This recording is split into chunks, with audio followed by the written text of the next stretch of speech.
சட்டக்களம் செய்திகள். பள்ளி மாணவ மாணவிகள் கலந்து கொண்ட சாலை பாதுகாப்பு விழிப்புணர்வு பேரணி மாவட்ட காவல் கண்காணிப்பாளர் கொடியசைத்து துவக்கி வைத்தார். விருதுநகரில் சாலை பாதுகாப்பு வாரவிழாவை முன்னிட்டு விருதுநகர் மாவட்ட உபயோகிப்பாளர் கமிட்டி சார்பாக நடைபெற்ற விழிப்புணர்வு பேரணியை மாவட்ட காவல் கண்காணிப்பாளர் பெரோஸ்கான் அப்துல்லா, மாவட்ட வழங்கல் மற்றும் நுகர்வோர் பாதுகாப்பு அலுவலர் வித்யா ஆகியோர் கொடியசைத்து துவக்கி வைத்தனர்.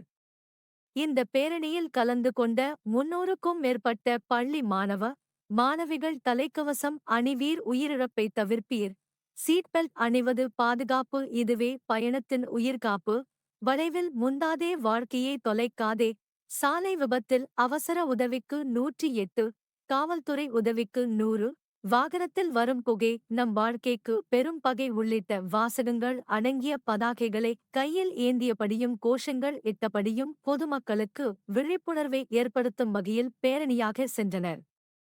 மேலும் இந்த பேரணியை தொடங்கி வைத்த மாவட்ட காவல் கண்காணிப்பாளர் கலந்து கொண்டு மாணவர்களுடன் இணைந்து சென்று விழிப்புணர்வு ஏற்படுத்தினார்.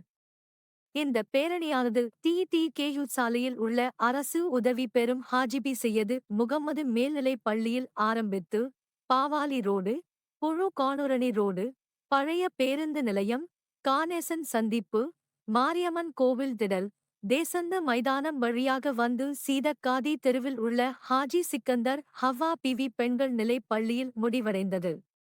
இந்த பேரணியில் வட்டார போக்குவரத்து அலுவலர் பாஸ்கரன், நுகர்வோர் உபயோகிப்பாளர் உரிமை கமிட்டியின் தலைவர் முகம்மது யஹ்யா, செயலாளர் மகேந்திரன், துணைத் தலைவர் சுதன் மற்றும் நிர்வாகிகள் உள்ளிட்டோர் கலந்து கொண்டனர்.